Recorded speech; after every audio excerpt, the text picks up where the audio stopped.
جو ہے وہ خطبہ ختم کر رہا ہو تو لوگ مسجد میں آ رہے ہوتے ہیں، اور پھر بہت جلدی نکلنے کی ہوتی ہے۔ امام کے منبر پر بیٹھنے سے قبل مسجد میں آنے کا رجحان پیدا کرنا چاہیے۔ فرمایا گیا کہ جو شخص جمعۃ المبارک میں سب سے پہلے آتا ہے اس کو ایک اونٹ ذبح کرنے کا ثواب نصیب ہوتا ہے، جو اس کے بعد آتا ہے اس کو ایک گائے ذبح کرنے کا، پھر ایک بکری، اور جب امام منبر پہ بیٹھ جاتا ہے پھر رفع الکلام کلمے اٹھا لی جاتی ہیں۔ پھر اس کے بعد عام جو ثواب ہے وہی مرتب ہوتا ہے، وہ جو خاص ثواب ہے اولیت کا وہ پھر اٹھا لیا جاتا ہے۔ اس لیے کوشش کریں، میں سمجھتا ہوں اس میں ہمارے خطباء کا بھی بہت قصور ہے کہ بعض کا منبر سے کوئی مربوط گفتگو نہیں ملے گی، کوئی منظم کلام نصیب نہیں ہوگا، اور کوئی با مقصد بات لوگوں تک نہیں پہنچائی جائے گی تو لوگوں کی دلچسپی نہیں ہوگی، لوگ پھر دیر سے آئیں گے۔ ایک تو یہ بات بھی ہے،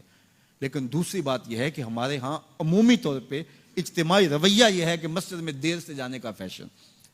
تو اس فیشن پہ نہ چلے، بلکہ امام اور خطیب کے منبر پر بیٹھنے سے قبل جتنا وقت گزرے گا آ کے بیٹھ کے تلاوت کرتے رہیں، ذکر و فکر میں مشغول رہیں، جتنی دیر آپ کو انتظار کرنا پڑے یہ آپ کے لیے خیر و برکت کا ذریعہ ہے، اور پھر آئیں اور پوری گفتگو سنیں، اور اس گفتگو کا یقیناً نتیجہ آپ کی زندگی میں مرتب ہوگا۔ اور اگر آپ سمجھتے ہیں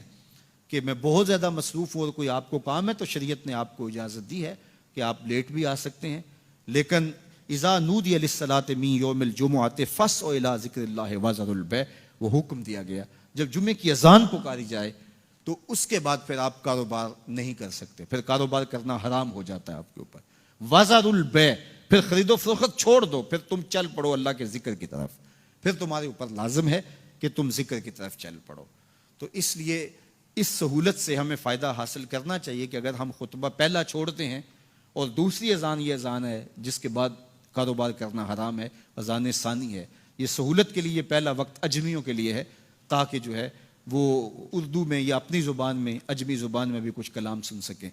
تو اس لیے ہمیں یہ سہولت دی گئی ہے، وہ بہت ضروری کام ہو۔ تو دین سیکھنے کا یہ کتنا خوبصورت موقع ہے، ہر جمعے آپ کو کسی نہ کسی موضوع پہ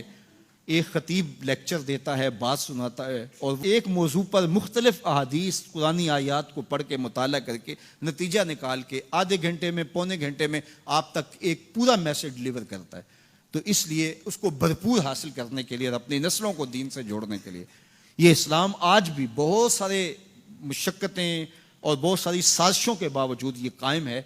اس لیے کہ اس نے خوبصورت ہمیں نظم دیا ہے۔ محلے کی سطح پہ 5 گانا نماز ہے، علاقے کی سطح پہ جمعہ ہے،